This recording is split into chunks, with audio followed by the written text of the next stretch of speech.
سلامونه او نیکې هیلې هیلهمند یم چې جوړ او روغ به یاست. تر ننه پورې ما د هیڅ کس څخه دا غوښتنه کړې نه ده دا ویډیو تر پایه وګورئ،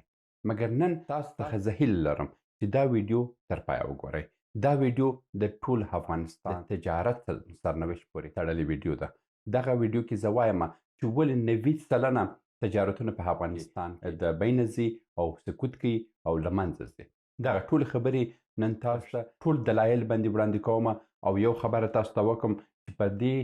تحقیق باندې د راجستان تحقیقاتي مرکز یو ډاکټر کار کړی دی چې 2 کال افغانستان کې وظیفه هم ترسره کړې وه او دا کس د افغانستان د تجارت په الف تریا باندې ټول باندې خبر و او نن چې کوم معلومات راکړي دي دا ټوله د هغه معلومات دي او انشاءالله چې د افغانستان د تجارت لپاره یو ډیر لوی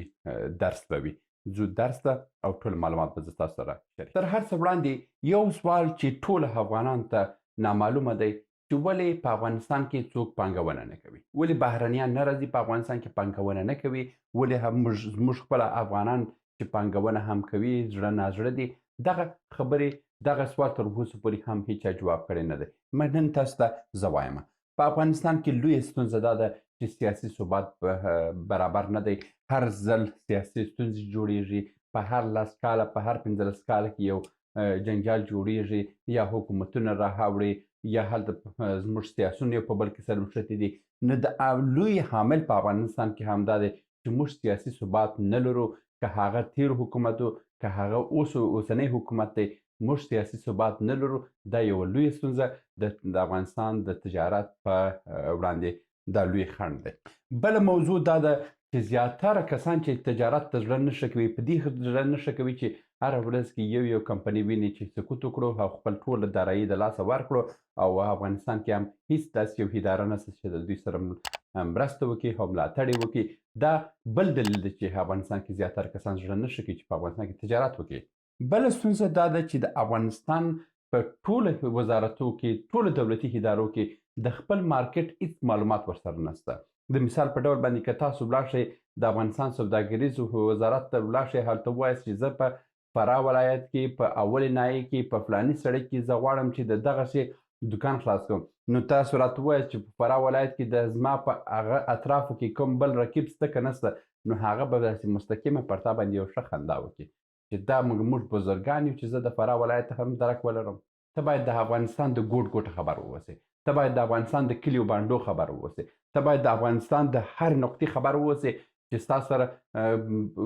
په کومې سیمې کې کوم تجارتونه روان دي، په هغه سیمه کې بیا بل هماغه تجارت باید ته هلته پرې نه ږدي. مګر دغه معلومات هیڅ نشته. هر څوک چې پیسې ورکړي یو سند دې واخلي بیا نو خپل په سر دی چې ستر کم کار کوي او هیڅ تجارتي تجربه هم نه لري، هغه دی چې خپل پیسې د لاسه ورکوي په دې مارکیټ کې. بله دا ستونزه دا ده چې په افغانستان کې بیروکراسي ده، ټوله کاغذ پراني ده چې ته ولاړ شه د یو تجارت دپاره ته باید 100 امضاوې وکړي، ته باید ولاړ شه نه پوهېږم ته باید خپل دفتر ماته معاینه کړي چې ته چیرې دفتر لري، ته باید ځان ته یو دفتر په کابل کې ونیسې، ته باید ځان ته دفتر په هرات کې ونیسې، ته باید دا کار وکړي دا کار وکړي. یعنی بې ځایه قوانین یې جوړ کړي دي. تر اصلي قوانین چې باید جوړ شوی وای هغه جوړ شوي نه دي، مګر د بیروکراسي دپاره د وخت ضایع کول دپاره بیا ډېر قوانین په افغانستان کې جوړ شوي دي چې یوازې د وخت ضایع ده او دا ستونزې دي. هغه یو کس ویلي وه که د افغانستان کې د اپل آی ډي چې ده د آیفون کې چې تاسو یو اپلیکیشن ډاونلوډوئ که دغه یو اپل آی ډي د افغانستان په سیستم کې چا جوړه کړې وای نو باید خپل د وکیل د نایي خط یې راوړی وای، خپل د ملا د امضا به یې راوړی وای، خپل د والي امضا به یې راوړی وای، و د 100 امضاوې به یې راوړی وای چې تر څو یو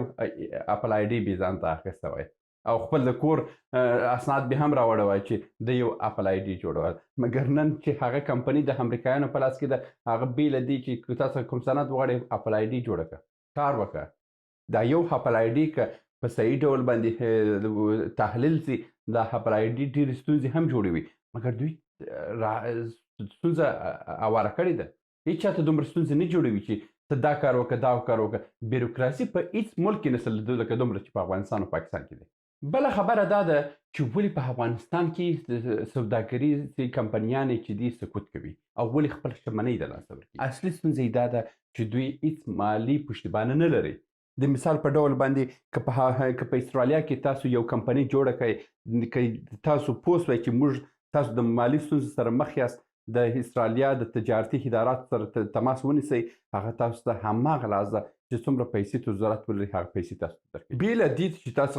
د کور سند وغواړئ، 10 سندونه وغواړئ، یو څه وغواړئ، شپږ میاشتې دې وزغلئ راوزغلئ، چې دا یوازې یو تماس ورسره ونیسه، ورته وایه ورته د مالي ستونزو سره مخ یم، هماغه لحظه ستا اکاونټ ته پیسې راځي او تا د دغه بحراني حالت څخه راباسي. موږ په تجارت کې وګوره 4 شان لرو، یو بیلانس دی، اکویټي ده، مارجن ده، فری مارجن ده. دا 4 شان چې دي دا هر کس ته لازم و ملزومه ده چې دا باید تاسو زده کړئ په تجارت کې. که دا مو زده نه اوسي هیڅ وخت تجارت ته مه ورځئ. د دغه 100 کمپنیو د پلان وروسته د تجارت یو وړیا کورس را روان دی. هغه کورس کې به انشاءالله چې ډېر څه به تاسو ته زده کړئ د تجارت. نو اولي ستونزه هم دغه ده چې په افغانستان کې هیڅ مالي ملاتړ د حکومت د خوا نشته. هر وخت چې یو نوی حکومت راځي د بانکي نظام دپاره خپل د ځانه سیستم جوړوي چې نه پوهېږو په اسلام کې دا راغلی نه دي، دا راغلی دي، هغه دي او دا دي. مګر په اسلام کې دوی چې خپل په ګټه اوسي هغه ځینې ګټه اخلي، که حرام اوسي که حلال اوسي. مګر کوم ځای چې د تجارت ضرورت دی هغه کې بیا بانې لټوي. د مثال په ډول باندې دغه مالیه اخیستل دا په اسلام کې 100% آرام دی. مګر دا چې اوس ضرورت دی موږ یې اخلو، ضرورت دی. همدا اوسنی حاکم یې هم اخلي. مګر نور لارې چارې چې بیا د تجارت د حکومت د ملک د اقتصاد د پرمختګ دپاره کېږي هغه ټوله د منځه وړي دي. مګر دا چې مالیه اخلي چې د دوی شخصي ګټې دي، د دوی معاشات پوره کوي، د دوی د موټرو لنکروزرو د دوی تیل پوره کوي، دا ورته حلال شوي دي. مګر یو تجار که غواړي چې د بانک څخه قرضه واخلي هغه یې نه په اسلامي ډول باندې ورته کومه لاره جوړه کړې ده، نه په غیر اسلامي د نړیوال ډول باندې کوم لارې چې شته نه هغه ته موږ لاسرسی لرو. نو د همدې امله ده چې هېڅ تجار دلته نه غواړي چې خپل سرمایه پانګونه وکړي، ځکه چې پوهېږي که دغه پانګونه مې وکړه زما آخري انجام هماغه ده چې دا پیسې ځي سقوط کړي او دا پیسې راڅخه ځي. بله ستونزه دا ده چې په افغانستان کې د تجارت دپاره موږ هېڅ زیربنا نه لرو. دا اوس که تاسو د هرات اسلام قلعه څخه تاسو یو مال واخلئ او تر کابل یې ورسوئ، تر څو چې دغه مال تر کابله پورې رسي تاسو پوستکې به واړئ. په تیر حکومت کې خو فسادو پر هر ځای پاټک وهل سوی وی، پیسې ځینې اخیستل کېدل. په دې حکومت کې بیا به په سړکونو کې دومره وخت ضایع کېږي چې چیک کول دی او دا څه دی. دا وګورئ که تاسو حکومت ولې کوئ، تیر حکومت هم همدې ګډوډیانو کې وي، اوسنی حکومت هم په همدې ګډوډیانو کې دی. د ټکنالوژي څخه کار واخلئ، هر څه سکن کوئ. په دې ډول به مه کوئ چې تجارتي خنډونه مه جوړوئ. یو خو د ترانسپورتي زیربنا موږ نه لرو، بل هماغسې مشهورتي علمي زیربناوې د تجارت په هکله باندې نه لرو، ځکه چې هر کس راځي، هر کس چې راغی خپل د ځان نظریې چې ورکړې، ملا صاحب هم چې راغی نظریې ورکړه، بسته یو تجارتي نظام د ستونزې سره مخ وي. دا ستونزه ده چې د افغانستان کې څوک پانګونه نه کوي. بله ستونزه هم دغه ده چې موږ هېڅ مجرب کارګر نه لرو. که سبا فولادو کارخانې راځي په افغانستان کې فعاله کېږي، موږ هېڅ مجرب کارګر ورته نه لرو. که هغه د آهن جوړولو فابریکې دي، که هغه د ټکنالوژي فابریکې دي، که هغه د نجاري فابریکې دي، که هغه د خوراکي فابریکې دي، موږ د هیڅ فابریکې دپاره موږ مجرب کارګر نه لرو او حکومت ته دې کې هیڅ کار کړی نه دی. تیر حکومت هم کړی نه دی. دا حکومت خو هغه د پانتونونې هم پسې وتړله چې څه تعلیمي دروازې دي دا هره ورځ کې تړي او مدرسې په باندې جوړي. نو په یو مدرسې به ته دا وطن وچلی، دا نه کېږي په دې رقم. اقتصاد دپاره موږ هره برخه کې ضرورت لرو. ته چې دا هر څه تعلیمي سیستم اخلي په مدرسو یې هړئ، آخر کې دا وطن به په چا به جوړوي؟ پاکستانیان راوړي، ایرانیان راوړي. بل ستونزه دا ده چې موږ په تجارت کې هیڅ مدیریتي سیستم نه لرو. تر اوسه پورې یو سم تجار به کتابچګه کې په لاس کې اوسي، قلم به په لاس کې اوسي، ماشین صاحب به ټک ټک ټک ټک د دې سره به دی کار کوي او دی غواړي چې تجارت په دې ډول باندې وکړي. په هیڅ ډول باندې د امکانات نشته چې ته په دې ډول باندې وغواړې تجارت مخ ته یوسې. د نوې ټکنالوژي څخه کار واخله، ټکنالوژي څخه کار واخله، سیستم ټوله ټکنالوژي ته واړوه، د ورځ د خوا تاته ټوله معلومات درکوي چې نن دې تاوان کړی که فایده دې کړې. حتی د یو کال په وړاندوینه لا ټکنالوژي درته کوي که په دغه رقم ته روان اوسې ته څومره ګټه کوي که ته دغه رقم روان اوسې څومره تاوان کوي. بله ستونزه دا ده چې فساد همدا اوس هم تیر حکومت کې خو مستقیم یې ویله چې دومره ماته پیسې رانه کې هیڅ در سره کومک نه کوم. اوسني حکومت کې بیا دا ده چې وروره زه مدرسه لرم چې دغه مدرسې سره کومک ونه کړي امکان نشته چې ته فعالیت وکړي. دا فساد دی د اسلام په نامه فساد دی. خلاص غلا د چور دی. هغه حکومت کې هم چور دا حکومت کې هم چور دی. او بل په تیر حکومت کې مستقیم ویل چې دومره پیسې درته غواړم یو امضا درته کوم. اوس په دې حکومت کې ورور وایي چې تجارت دې شروع کړئ تا ته والي دی که فلانې دی فلانې دی. وایي ورور ما څومره شریک کوي په دې خپل په تجارت کې چې ما شریک نه کړي زه خو تا سره کومک نه کوم. ته ولې کومک نه کوي؟ ته دې ملت د پیسې اخلي او هلته پر وظیفې باندې ناست دی او ته فکر کوي چې دا وظیفه د پلار میراث دی. په دې رقم حکومت ولې نه کېږي او موږ هم په دې فکر کوو چې ولې دا زموږ ځوانان بیکاره دي ولې زموږ تجارت نه راځي. په همدې ډول باندې هېڅوک پیسې نه خاورې کوي. ولې نه راوړي په دوبۍ کې؟ امارات بهترین ځای د تجارت دپاره دی. 1,00,000 افغانۍ ولره په بل کال کې تا ته 100% 1,20,000 جوړي 100,000 یعنې 100% ګټه په امارات کې هر تجارت لپاره پیدا کېږي. په افغانستان کې 1% ګټه هم معلومه نه ده چې وسې کوي ونیسي. بل ستونزې هم هغه د سیاسي نظامونو ګډوډي ده په افغانستان کې. بل ستونزه په افغانستان کې هم دا ده چې په افغانستان کې ټوله سیستم پر وارداتو باندې تړلی دی. که یو ورځ کې د پاکستان دروازه تړل کېږي که یو ورځ کې د ایران دروازه تړل کېږي زموږ ټوله تجارت د ننګونې سره مخ کېږي. موږ ټوله تجارت د ناکامي سره مخ کېږي. موږ یو چې نیټورکي تجارت په افغانستان کې نه لرو. دا ټولې ستونزې دي چې په هره ورځ کې موږ د تجارت سره زموږ کمپنیانې سکوت کوي. بل ستونزه دا ده چې یعنی غیر عادلانه ډول باندې رقابت کېږي. غیر عادلانه ډول په دې خاطر رقابت کېږي چې موږ په صحیح ډول باندې د خپل د کمپنیانو خپل تجارت موږ مدیریت کړی نه دی. د مثال په ډول باندې که موږ دا رقم یو سیستم جوړ کړی وای چې کلیوال دی که تجارت کوي دی باید د کوتیو د جوړولو فابریکې ولري. زه صحیح دی زه چې کوتیانې جوړوم زه ضرورت لرم چې یو بل کمپني بیا د لوبیا جوړولو فابریکه ووسي چې زما دغه کوتیانې چې دي هغه یوسي او هلته استعمال کړي. بله کمپني د سټیکر ووسي سټیکرونه پرنټ کړي او هغه هم مجبور اوسي دغه لوبیا ته اوسي. لوبیا به مجبور اوسي د کلیوال د کوتیو دپاره او هماغسې دوکاندار بیا مجبور اوسي د لوبیا کارخانې دپاره. دا ټول سره یو په بل باندې مجبور اوسي. دا اوس خو مجبوریت نشته. دا اوس کې خو یو پر بل باندې د پلان همدغه دی چې ته سکوت وکړې چې زه بخته ځم دا بل دې سکوت وکړي. ده تر څو چې موږ یو بل سره داسې تړلي نه اوسي چې یو په بل پورې که یو ناکامه کېږي دا بل هم ورسره ناکامه شي نو بیا په هغه صورت کې په هېڅ ډول باندې دا رقابت موږ په دې حالت باندې نه راوړلو. اوس د یو چاکلیټو په هکله باندې که تاسو تحقیق وکړئ په زرګونو تجاران د نورو ملکو څخه یې راوړي. پمپنګ او ډمپنګ هم آزاد دی چې هر څومره کوئ ویې کوئ. مګر زموږ که اوس په افغانستان کې داسې یو سیستم جوړ کړی وای چې د چاکلیټو پوستکی چې دی هغه د پوښونه چې دي هماغه یوه کمپنۍ جوړې کړې وای. د چاکلیټو کارتنونه بلې کمپنۍ جوړې کړی وای. د چاکلیټو مواد بلې کمپنۍ جوړ کړی وای او چاکلیټ یې خپل بلې کمپنۍ جوړ کړی وای. بیا په هغه صورت کې موږ په دې بدبختۍ سره مخ نه وو. دا اوس چې 100 کمپنیانې چاکلیټ جوړوي ما په دې 100 کمپنیانو باندې 100 رقم کارونه جوړوله چې یو بل سره وصل وای بیا په هیڅ ډول باندې دا غلط کارونه نه کول چې یو بل سره په ضد باندې داسې منفي تبلیغات وکړي او منفي رقابت وکړي چې یو بل سره له منځه یوسي. د مثال په ډول باندې زه اوس دلته دا لږ واضح کومه دلته د یو سایکل د دې جوړیږي چې دلته مثلا د چاکلیټو د پوستکي د چاپ ماشین دی. بل کارخانه ده چې د دې کاغذان جوړوي. بل کارخانه ده چې دلته مثلا دلته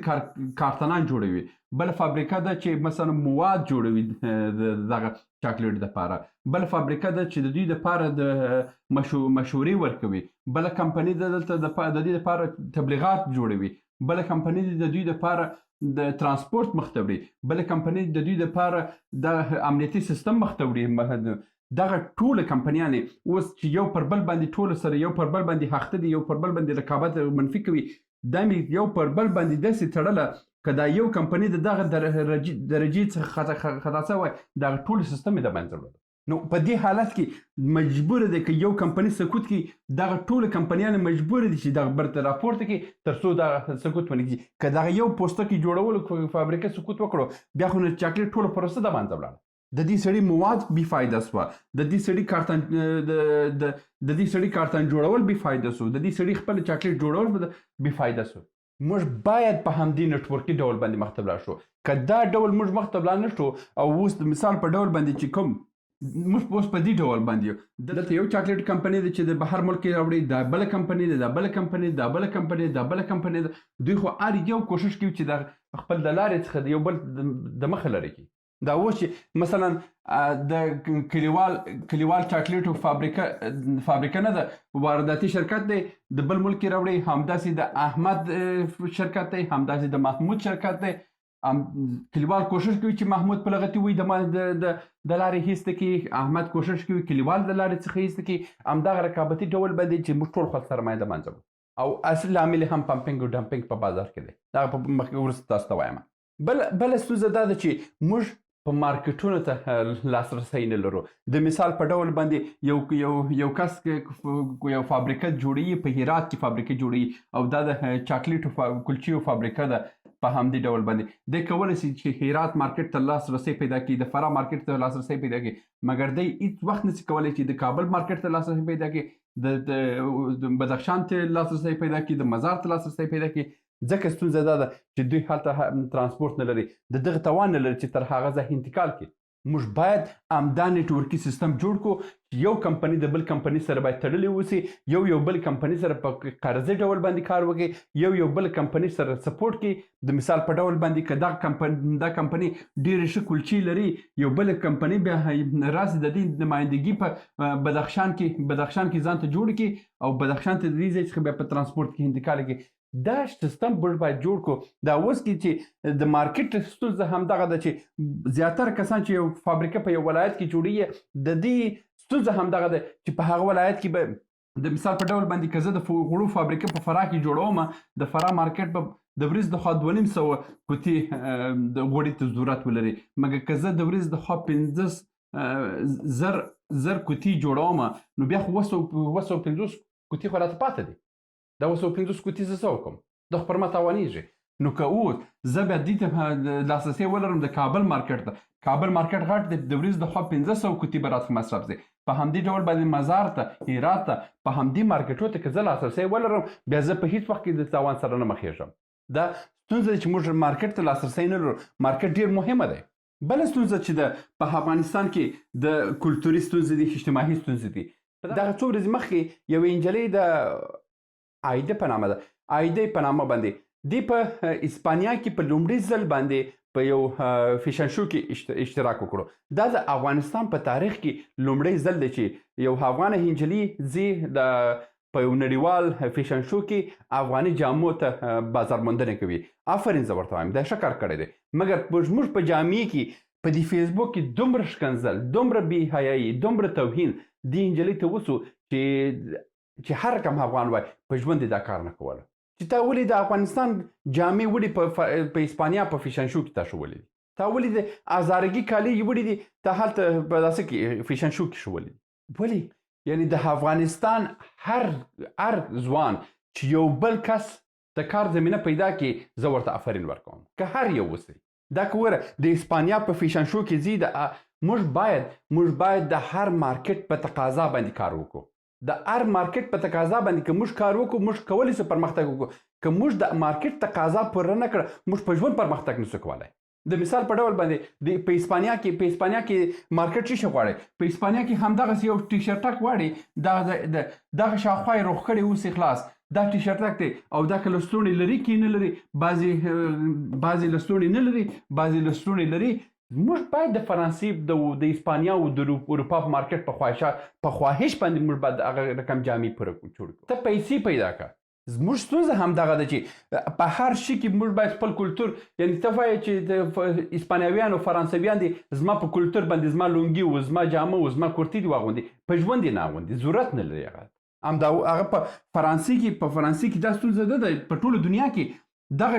افغاني کالي چې 10 متره ټوکر مصرفیږي دا په دنیا په یو ملک کې هم ته حکومت اجازه نه درکوي چې 10 متره ته اخلي خور په یوازې یو کس ځان باندې واغوندي. دا بلوڅي کالي خو نه دی، دا بلوڅي خو چې هر څوک اوسي په هر ملک کې د اجازه نه ورکوي چې ته څنګه 10 متره 20 متره ته اخلي یو پرتوګ ځان ته جوړوي. دا پیسې دي چې ته خبره کوي، دا پیسې دي چین ته ځي. په ډېرو ملکو کې دا اجازه نشته، د هر شي دپاره قوانین دي. اوس همدغه یو ټي شرټک دی، که دغه یو فابریکه په افغانستان کې جوړ سي دا به د ورځ د خوا که 1000 دانې جوړې کړي دا کس دته به ولیږي دا نه په 500 افغانۍ. همدا یو ټي شرټ دی 500 افغانۍ باندې، او که په افغانستان په مارکیټ کې په 100 افغانۍ هم خرڅ کړي افغانستان په مارکیټ کې رانیسي. مګر موږ که خپل ځان ته جامې جوړې کړو اولا خو په متر باندې په 1500 روپۍ باندې به موږ خامخا دا څه اخلو ټوکر اخلو 100 متره 15 متره خو زما خپل کالي وه 15 متره زه ټوکر اخلم 5000 د 2500 روپۍ خو زما په ټوکر ولاړه. صحیح شو؟ جمع ده 1500 څخه بیا تر 1000 روپۍ پورې یوازې د خیاط د لاس مزد دی، یعنی 3500 افغانۍ زه فقط په یو جامو باندې ورکوم. بیا دا جامې دي کاشکې په هماغه یو جامو باندې زه خلاص وم. زه وګوره هغه جامې واخلم بیا پسې واسکټ اولا جامې دي، پسې واسکټ دی، پسې بیا لونګي ده، پسې بیا پټو دی، پسې بیا بوټونه دي. همداسې دا زموږ کوم فیشن چې دی دا اقتصادي ضایع ده. موږ زه بالکل احترام لرم، خپل کلتور احترام لرم، هغه باید په برابر باندې ووسي، په همیشه د ډول باندې موږ نه باید دا کار وکړو. موږ باید د دې اضافي مصرف څخه مخنیوی وکړو. د مثال په ډول باندې همدا یو ټي شرټ که زه اوس په افغانستان کې یو فابریکه جوړه سي همدا اوس دغه ټي شرټونه په 1.5 روپۍ په کابل کې شته. دا یو ټي شرټ دی او په 1.5 روپۍ هم هغه درې شګاکه کېږي 300 روپۍ باندې، مګر زه متر په 1500 روپۍ باندې یو متر جامې اخلم او هغه کاش کې په 1000 روپۍ او 2000 روپۍ زه خلاص نم، په 15000 زما یو جامې نه خلاصېږي. دا ستونزه ده. موږ باید د دې دا ټوله د افغانستان د اقتصاد د بدبختي او تباهۍ لامل کړي. موږ باید د دې مخنیوی وکړو، دې کې باید تغیرات راوړو. موږ نشو کولی تر قیامت پورې په هغه کلتور باندې پاتې سو. کلتور کې هر وخت تغیرات راځي. دا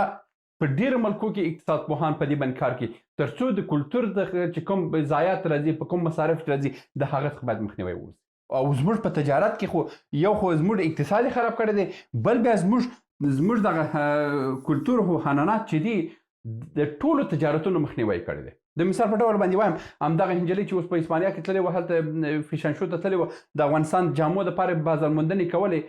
او ټول ورسره مزاحمت وکړي. دا که اوس همدغه هنجلۍ په بامیانو کې 50 تنې ښځې د کار زمینه پیدا کړي، دا 50 فامیل ته د کار زمینه پیدا کړه، د 50 فامیل ماښام ډوډۍ پیدا کړه. تاسو څه خبرې شته دي چې د یو غریب نس مړول څومره زحمت دی؟ هېڅوک په دې باندې توجه نه کوي. بله ستونزه په افغانستان کې دا ده چې موږ په نیټورک ډول باندې تجارت نه کوو. نیټورکي ډول باندې تجارت تر ټولو مهمه تجارت دی. همدا اوس چې کوم دغه 100 کارخونې پلان چې زه لرم دا ټوله د افغانستان د زیربنا دپاره د افغانستان د نیټورک د سوداګري نیټورک جوړول دپاره بهترینه پلانونه دي چې زه تاسو سره شریکوم. او دغه پلانونه ټوله په هند کې یو تحقیقاتي مرکز جوړ کړي او په دې باندې ډېرې پیسې مصرف شوي دي او دا پیسې ما خپل شخصي جیبه ورکړي دي. زه نه مقدار درته وایم نه دا څه درته وایم، مګر دې پر هر تحقیق باندې زه ډېرې پیسې د لاسه ورکوم او زه په هیڅ ډول باندې هم د یوټیوب څخه دومره پیسې زه نشم ترلاسه کولی چې ما په دې باندې په دغه تحقیقاتو باندې ما ورکړي دي. د مثال په ډول باندې نیټورکي کار څه رقم دی؟ نیټورکي کار دا دی زه مثلا یو کارخانه اوس جوړوم، د کارخانې مې څه شی ده؟ کارخانه مې دا ده چې مخکې یو ورور را سره خبرې کولې هغه ویل چې موږ ترک هم کولی شو په افغانستان کې د جامو مینځلو د لاس مینځلو د دغه یو استاندارد فابریکې جوړ کړو. د یو استاندارد فابریکې دپاره چې موږ د مثال په ډول باندې دا زموږ مرکزیت دی د فابریکې د همدې فابریکې دپاره باید یو بل فابریکه ووسي چې د ورځ د خوا فقط پلاستیکي بوتلان جوړ کړي او دغه فابریکه که د ورځ د خوا 2 میلیونه بوتلان جوړ کړي یا 3 میلیونه بوتلان جوړ کړي، دې کمپنۍ ته یو بوتل په 0.3 افغانۍ یا 0.15 افغانۍ باندې ولیږي، یعنی په نیم افغانۍ باندې ولیږي. او دغه کمپنۍ بیا په لسګونه نورې کمپنیانو ته هم بوتلان ورکوي. مګر زموږ بیا که یو شخص خپل یو شخصي د مثال په ډول باندې دا کس چې دلته د فابریکې جوړه کړې د جامو مینځلو د لاسو مینځلو مایع جوړوي دی که هم پلاستیکي بوتلان جوړ کړي هم هغه مواد سره جوړ کړي او هم یې سټیکر جوړ کړي هم یې برانډینګ وکړي هم یې بازار موندنه وکړي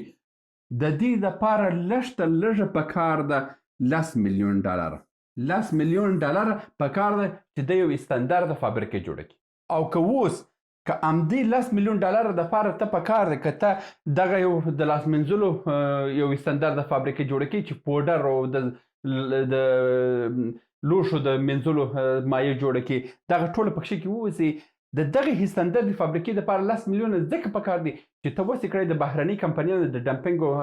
په مخ کې مقاومت وکړي او اوس که موږ همدا نیټورکي کار مو کړی وای همدې نیټورکي کار کې مثلا وایم بوتل یو کمپنۍ جوړ کړی وای سټیکرونه بل کمپنۍ جوړ کړی وای کارتونونه بل کمپنۍ جوړ کړی وای مایع بل کمپنۍ مواد بل کمپنۍ جوړ کړی وای او دغه راسه بازار موندنې بل کمپنۍ کړی وای همداسې راسه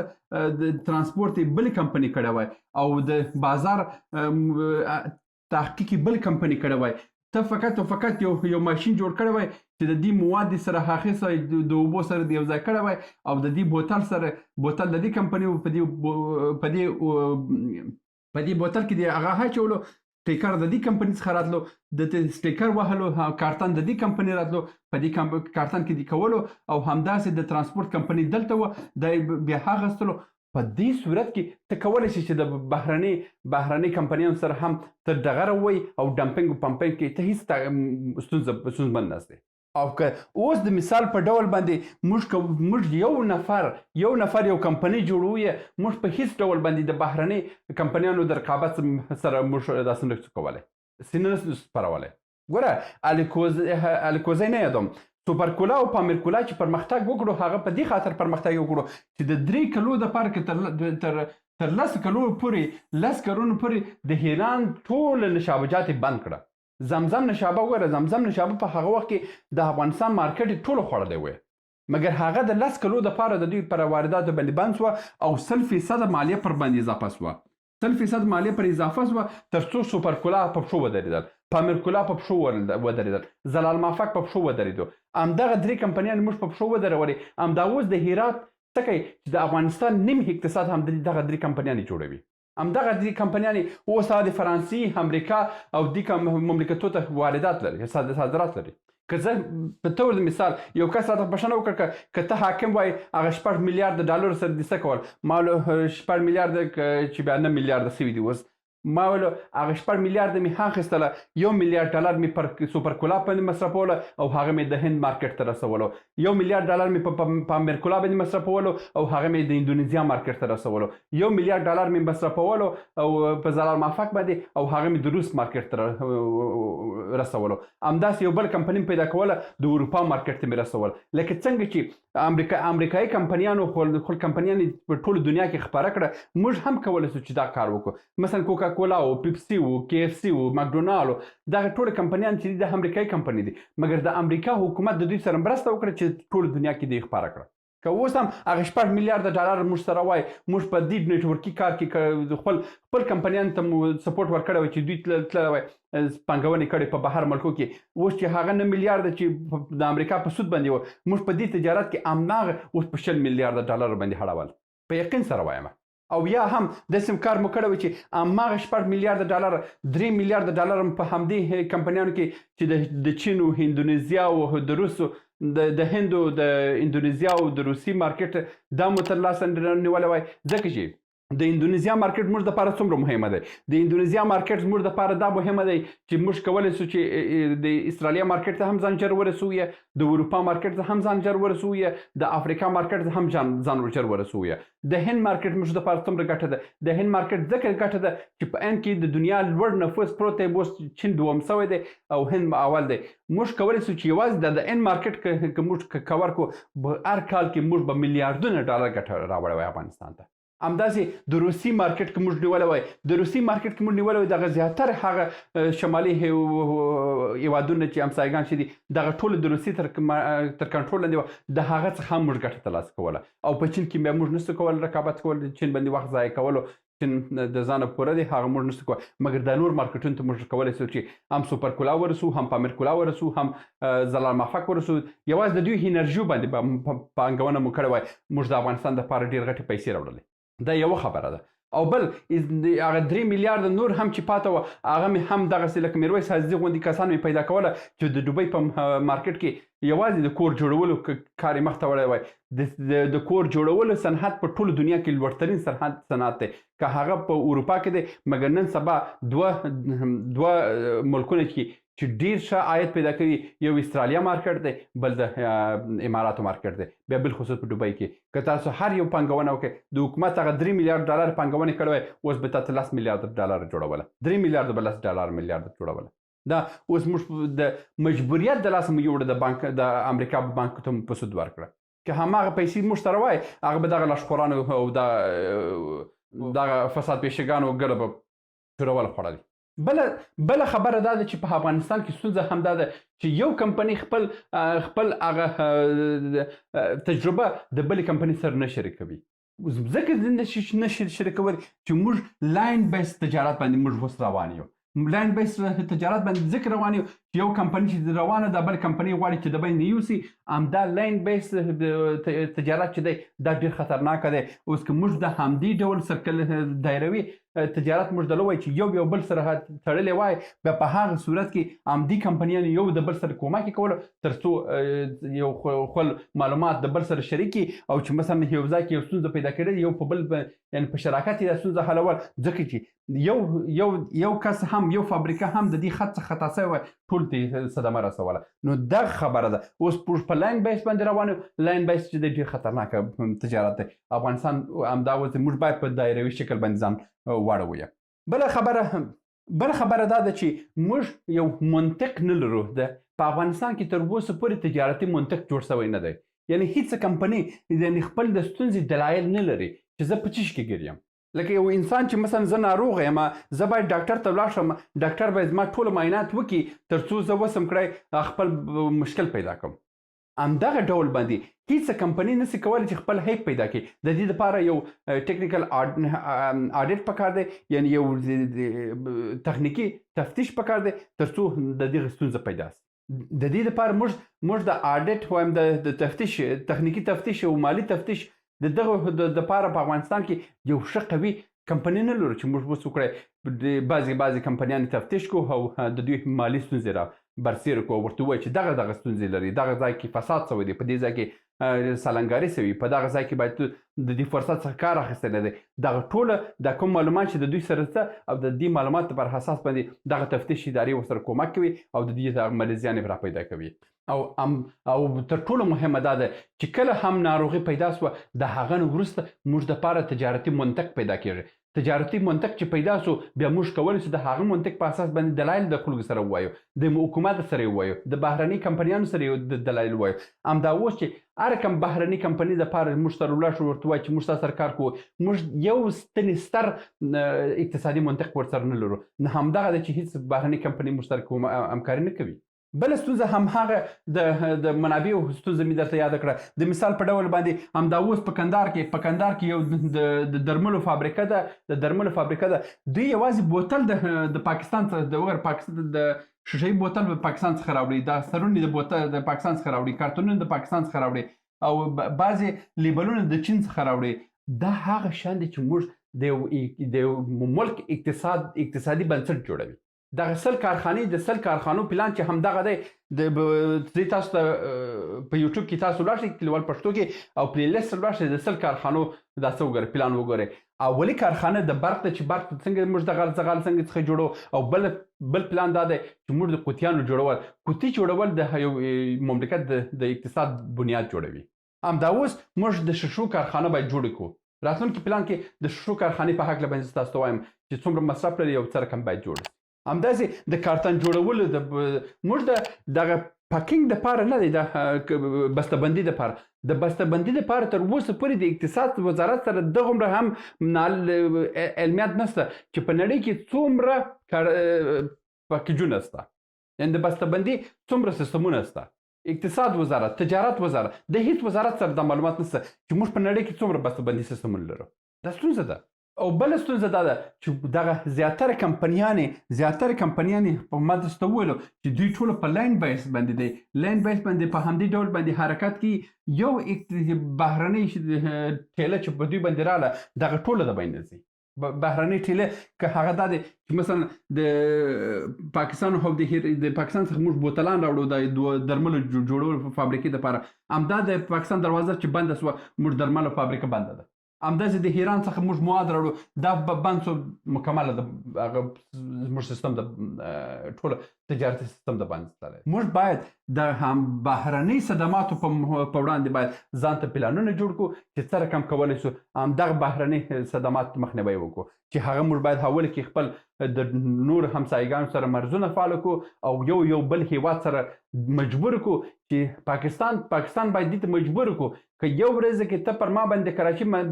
بندر تړي، زه به د ټول عمر دپاره د مرکزي د اسیا ټوله دروازه در باندې وتړم، بیا یې ولاکه راڅخه ته دا خپل میوې ټولې کړه. همدا لوی درس و چې دا لاس ورځې هلته د دې کیلې و د دې مالټې ټوله هلته ورستې سوې خرابې سوې او تجارتي موټرانې ګرده په تباه سوه.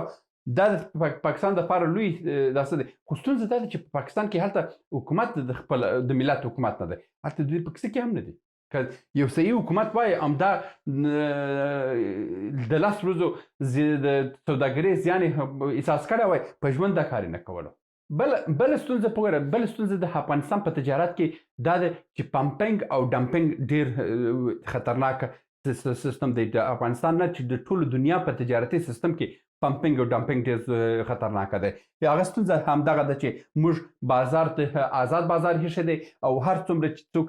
کولی شي هر څه کولی شي ودیږي. دا تر ټولو خطرناکه خبره ده. په ټولو دنیا کې دغسې آزاد بازار چې لکه افغانستان غوندې دی په هیڅ ملک کې نشته. په هر ملک کې مختلف بازار دی. موږ درې رقم بازارونه لرو. یو د کمونیستي بازارونه دي چې هغه ټول د دولت تر کنټرول لاندې دي. هغه مثلا کیوبا ده، وینزویلا ده، په دې ملکو کې مثلا شمالي کوریا ده. په دې درې ملکو کې تر اوسه پورې کمونیستي مارکیټونه چلیږي، مګر په ډېرو ملکو کې یعنې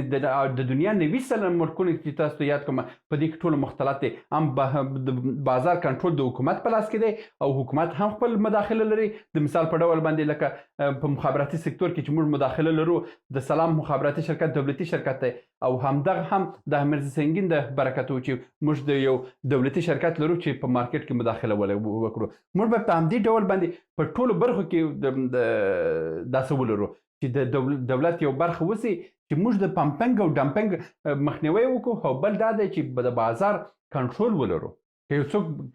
جنس ګرانوي هم موږ برته ارزانه کړو، مثلا که یو څوک جنس ډېر ارزانه کوي هم موږ باید برته کنټرول کړو چې وروره ته په کوم اساس باندې ارزانه کوي. د مثال په ډول باندې د زوري په نامه باندې بطریانې په هرات کې فعاله شوې کارخانه و د بطریانې جوړولې. اما هغه وایي چې د جاپاني بطریانې کې یو سل همپیره که یو وخت و په 15,000 افغانۍ باندې خرڅېدله، چې کله هم زوري بطري راله بازار ته، همدغه د 15,000 بطري راله 2,000 افغانۍ ته راله. 2,000 افغانۍ ته راله چې کله د زوري کمپنۍ د بینه یوړه، بیا وروسته همهغه یوړه 8,000 ته بیخي یوړه. هغه کوم تاوانونه چې په یو کال کې دوی کړي وو هغه 3,000 روپۍ د هغه یې بیا بیرته تا څخه واخیستله. موږ باید د ډمپنګ او پمپنګ کې د حکومت مداخله وکړو او حکومت باید کنټرول ولري، مګر اوس هیڅ کنټرول نشته د ډمپنګ په بازار کې. او اصلي ستونزه څه ده؟ اصلي ستونزه دا ده چې موږ تر اوسه پورې د افغانستان د تجارت دپاره هیڅ داسې نړیوال قوانین نه لرو چې پر هغه اساس باندې موږ وسو کړی د یو کمپنۍ مخنیوی وکړو. دا کوم قوانین چې جوړ شوي دي دا ټوله پخواني قوانین دي. د اوس د دنیا د قوانین څخه موږ باید ډېره ګټه واخلو. اوس څه رقم موږ کولی شو چې د خپل تجارت مخته یوسو. موږ خپل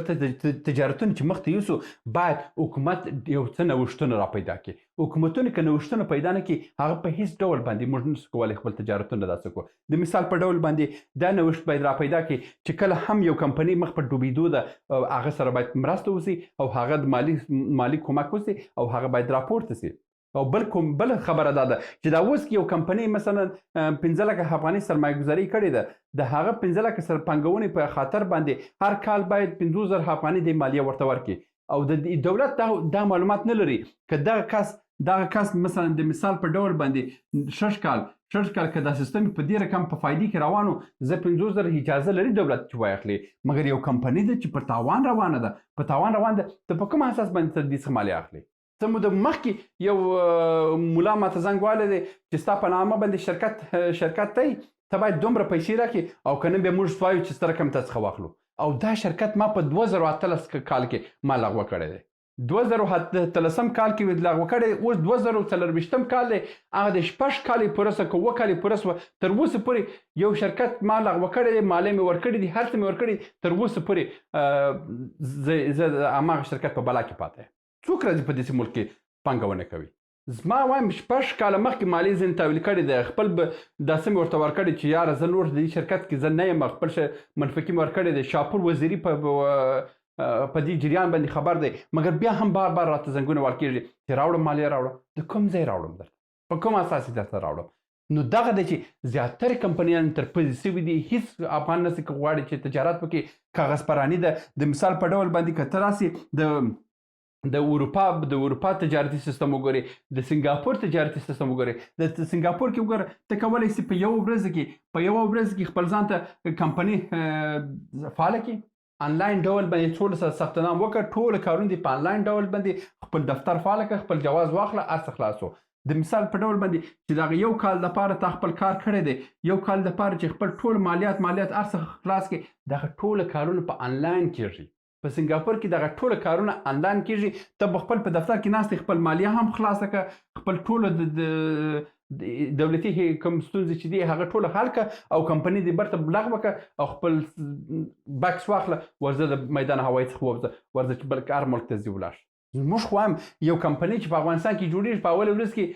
د ایسا چې ده هغه په اساني سره داسې ورګي د پانګونې اداره چې ده هغه کې ډېر اساني سره یو سند ورکړي په یو ورځ کې هم ورکړي په یو ساعت کې هم هغه سند به دې ورکړي مګر چې کله هم ته خپله دغه شرکت لغوه کوي تر پزې به دې کوي او سړی به حیران شي چې په ژوند بیا تجارت په دې ملک کې به نه کوم بل ستونزه بل کار دا دی چې د خصوصي سکتور سره باید همکاري وشي دولت باید همکاري وکړي دوی دپاره نمایشګاوې باید جوړ کړي د دې دپاره باید داسې ځایونه جوړ کړي تر څو خصوصي سکتور هلته ایکسپو سنټرونه جوړ کړي چې تر څو هلته خصوصي سکتورونه لږ تشویق شي او ورته مشتري ژر پیدا شي دا کارونه باید دولت وکړي بل باید موږ باید د ټکنالوژي سیستم ته ولاړ شو دا باید دولت په زور د خلک ټکنالوژي ته واړوي تر اوسه پورې زموږ کتابچه په لاس کې د باسکل وشاتم تړلې خو موږ غواړو تجارت وکړو او دا کتابچه که ورک شو موږ ټول در په در یو موږ باید ټکنالوژي ته ولاړ شو او که ټکنالوژي ته ولاړ نه شو موږ په هیڅ ډول باندې موږ پرمختګ نشو کولی او په آخر کې موږ باید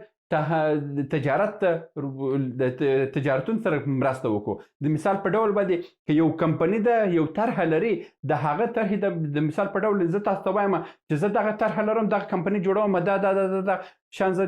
واخلم او دومره ګټه راته کوي تاسو باید د دې طرحه واورئ که د دې طرحه قانع کوونکي پیسې ورته ورکړئ او د دې سره مرسته وکړئ او د تجارت راپورته کړئ د دې سره ډېر افغانان نور د کار زمینه پیدا کېږي اوس څه کول پکار دی پکار دا ده چې موږ باید تجارتي شبکه جوړه کړو تجارتي شبکه باید په افغانستان کې ژر تر ژره جوړه شي موږ باید تجارتي شبکه په همدې ډول باندې جوړ کړو چې کله هم یو کمپنۍ راځي موږ باید ابتدایي معلومات ورته جوړ کړي وسي د مثال په ډول باندې که همدغه د درملو فابریکه دلته جوړیږي موږ باید د شیشو فابریکه دلته مخکې تر مخکې ولرو همداسې د کارتون جوړولو فابریکه مخکې تر مخکې ولرو همداسې د ټابلیټو د پوستکو دپاره چې کوم پلاستیکي پاکټونه پکارېږي هغه دپاره موږ باید مخکې تر مخکې کارخانه ولرو دلته د پرنټ دپاره موږ باید مخکې تر مخکې کمپنۍ ولرو د دې دپاره د برانډینګ دپاره موږ باید مخکې تر مخکې فابریکه ولرو کمپنۍ ولرو همداسې د مشورتي دفتر مخکې تر مخکې باید ولرو او همداسې د مالي او تخنیکي تفتیش دپاره موږ باید یو کمپنۍ ولرو دا کمپنیانې چې موږ ولرو بیا یو کس که د درملو جوړولو فابریکې جوړوي بیا په هغه ډېر په اسانۍ سره کولی شي چې دی خپل درملو فابریکه مخته یوسي او که دی دغه ټول شیان دلته نه اوسي په افغانستان کې او دی داسې خپل په شخصي لګښت باندې دا ټوله جوړ کړي په هېڅ هندوانې نسي کولی چې د بهرني هېوادو د کمپنیانو سره رقابت وکړي هماغه راځي د منځه وړي او په هغه ډمپینګ او پمپینګ کې د منځه وړي چې پمپینګ ډمپ دا دی چې خپل قیمتونه کښته کوي څه په وړاندې او چې کله هم تی د بین یوړي برته پمپي او خپل قیمتونه برته لوړي او مارکیټ برته خپل تر کنټرول لاندې راوړي نو د پمپینګ او ډمپینګ چې دی د په مارکیټ کې ډیر ضروري دی او موږ باید د دې لپاره همدغه نتورکي شبکه جوړ کړو دا شبکه جوړ نه سي تجارت څوک نه کوي د خپل پیسې تباه کول په افغانستان کې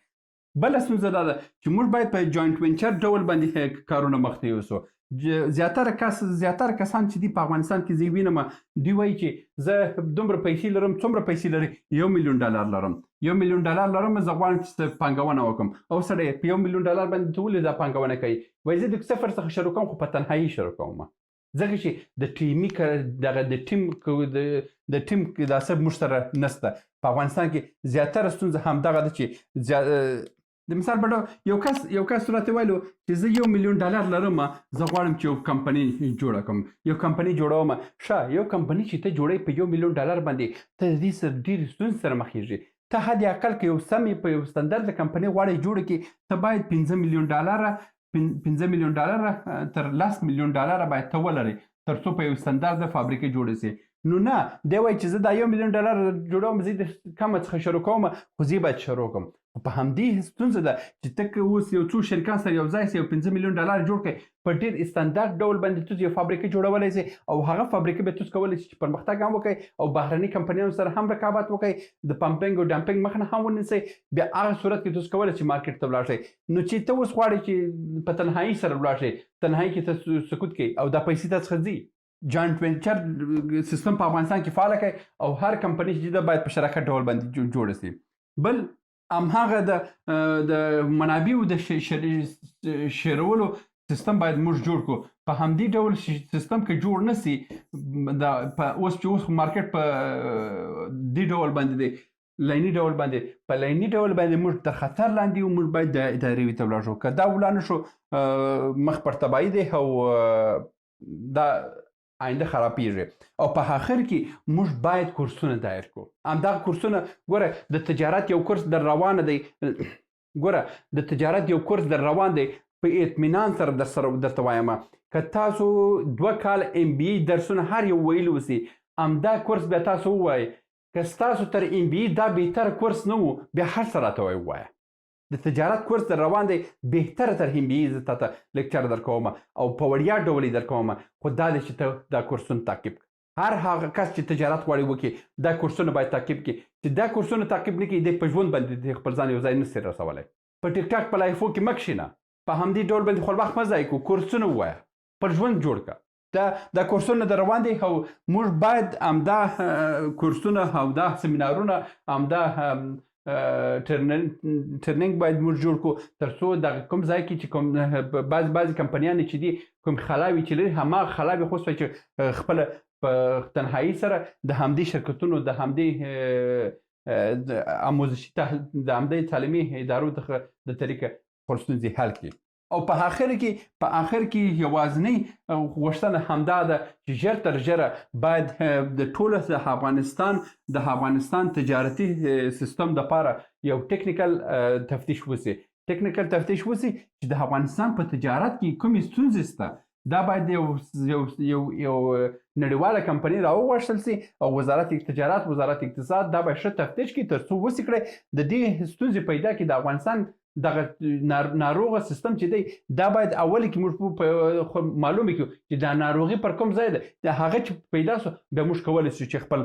نور مخته یوسو بل کار باید چې ژر تر ژره وکړو نړیوال تجارتي قوانین باید موږ کاپي کړو او هغه باید په افغانستان کې عملي کړو او دا چې د ملا صاحب وایي چې یاره په قرآن شریف کې د الله تعالی قانون زه تطبیقوم زه په یقین سره وایم چې یو ملا هم د الله جل جلاله په قوانین خبر نه دی دی فقط خبر دی چې غلا یې وکړه لاس پرې کړه او چې قتل یې وکړه اعدام یې وکړه مګر د الله جل جلاله په نور هیڅ قانون هم خبر نه دی هر ملا د چکرینې هم وایي چې موږ الهي قانون تطبیقوي الهي قانون همدغه دی چې دا اوس څه روان دي د ماښام ډوډۍ خلک نه لري د لوږې انسانان مري نو ته دې ته الهي قانون وایي نو پرېږدئ چې ملا صاحب ته نه پوهېږي په چوکۍ باندې کښېنه خپل معاش واخله هغه څه دي چې دغه یو خدایي دا څه درته راغلی دی 20 کاله مجاهد پر دغه چوکۍ باندې ناست و چې یوازینی سند جهاد اوس هم خدای درته رسولی ده مګر دومره انسانیت وکړه دومره خیر کار وکړه چې یو تحصیل کړی ځوان ته ووایه ورته وایي ته راسه په افغانستان اقتصاد ته پرمختګ ورکړه او څه دي زه به هم خپل معاش واخلم او زه به هم خپل مزې به وکړم یو څو وخت دپاره ماته وخت را برابر شوی دی مګر دا کار مه کوه چې ته پر چوکۍ باندې ناست یې په هېڅ شي باندې خبر نه یې د افغانستان تجارت او د افغانستان ټول اقتصاد مخ پر ډوبېدو دی په دې باندې موږ نه باید خوشحاله شو چې یو کانال جوړېږي یا یو داسې جوړېږي د افغانستان اقتصاد باید دومره په تیزي ډول باندې پرمختګ وکړي چې د ورځ د خوا دا اوس چې موږ 10 میلیون 8 میلیونه کارګر دپاره موږ باید د کار زمینه پیدا کړو چې موږ د فقر څخه ووځو مګر د افغانستان اقتصاد دومره کار غواړي چې موږ باید یعنی د 10 میلیونه نفوس باید مکمل په کار واچو چې د خپل اقتصادي حالت سره سم کړو او موږ به دې خوشاله یو چې ولا چې پلچک جوړ سو ولا چې سړک جوړ سو دا باید جوړ سي په دې باندې خوشحالي نه ده نو زموږ اقتصادي وضعیت پرتبای دی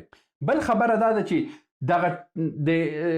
اسلام مبارک دین کې چې څه داسسته او دا باید د تجارت سره خبره خلاص سي داسې نه اوسي چې په کابل کې همدا اوس د کابل مولا یو فتوا ورکوي د فراه مولا یو فتوا ورکوي د هرات مولا بل فتوا ورکوي او د کلیو د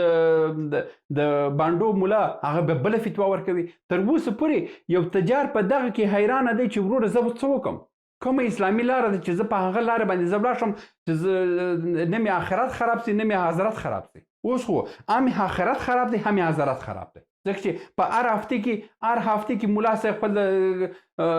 داسې سره ولاړ دی چنده راکړه چې زه مدرسې کې طالبان وږي دي چې وږي دي نو زه دا باید په دغه تجارت باندې دا تجارتونه هم باید سکوت سي تر څو دغه حالت باندې پاتې سي چې موږ باید مدرسه وچلو مې چلوه دا اوس کې زه تاسو ته وایم په فراه ولایت کې زه خپله د فراه یم وایم په فراه ولایت کې تجاران چې وه پخوا یعنی 100-200 تجاران په صحیح ډول باندې ښه تجارت والا وه مګر اوس په ټوله هغه فراه ولایت کې 15 تجاره به پاته نه اوسي ټول خپل شان اخیستی دي تللي هرات ولایت او که بیا یو څه وخته بعد او د هرات څخه چې کوي تجاران چې وه هغه بیا کابل ته تللي د کابل لا خو بیا تللي بهر تللي او همدغه رقم چې خلک تنګ سو مجبور چې وطن پرېږدي په دې ډول باندې نه کېږي یو فاج لنګوټه ټول اساسي قانون وسي چې ملا صاحب فاج لنګوټې په سر وه چې هر څه در باندې وکړه هغه آزاده ده دا ډول نه کېږي یو ملک بې قانون نه چلیږي ته باید قانون جوړ کړي قانون وایي چې موږ الهي قانون دی خو صحیح دی چې الهي قانون هم دی دغه الهي قانون په کاغذ باندې ولیکه ورته وایي وروره دغه قانون دی همدغه محدوده ده همدغه شان زه پر تا باندې تطبیقوم مګر ټوله دغه 15 میلیونه انسانان خو عالمان نه دي چې د الله جل جلاله په قوانین باندې پوه خو صحیح دی ته قانون جوړ کړه د الله جل جلاله قانون راوړه په کاغذ یې ولیکه ورته وروره دغه قانون در باندې تطبیقوم نو قرآن شریف د ټکنالوژي قانون ته د کوم ځای کوي د تجارت قانون کې یو څه برخې شته مګر په عموم کې بیا په دې نړیوالو ګډوډي او سیاست کې ته نسي کولی هغه دپاره څه قوانین جوړوي نن سبا په دنیا کې د ډېرو برخو دپاره قوانین شته مګر موږ ملا صاحب ورته ناست دی چې نه دغه باید وسي دغه باید وسي ټوله تجارت مو پر ټپه درولی دی تجارت حرکت ورکوي او موږ د هیڅ داسې نه یو چې زه وایم چې یاره دا مملکت د اوسني حاکم دی باید د منځه ولاړ شي بل حکومت راس دا تبدیلي او د حکومتونو ړنګول دا د افغانستان ملا ماته کړې دی موږ هیڅ وخت نه غواړو چې حاکمیت ته باندې ولاړ شي خو قانون جوړ کړئ او دا ستونزې حل کړئ تر څو د ماښام ډوډۍ د ولس ته پیدا سي نو دا هغه خبرې و چې نن د تجارت په هکله باندې دا ما تاسو ته وکړه دا د هند یو ډیر قوي پروفیسر دا ټول شان راته جوړ کړي دي او دا ډیر ساده موضوعات نه دي دا د اقتصاد وزارت د هر وزارت ته چې تاسو ورکړئ هغه په باندې هغه کسان په دې باندې پوهیږي چې دا ستونزې ټوله په افغانستان کې نو د نن ورځې معلومات تر بیا مو په لاس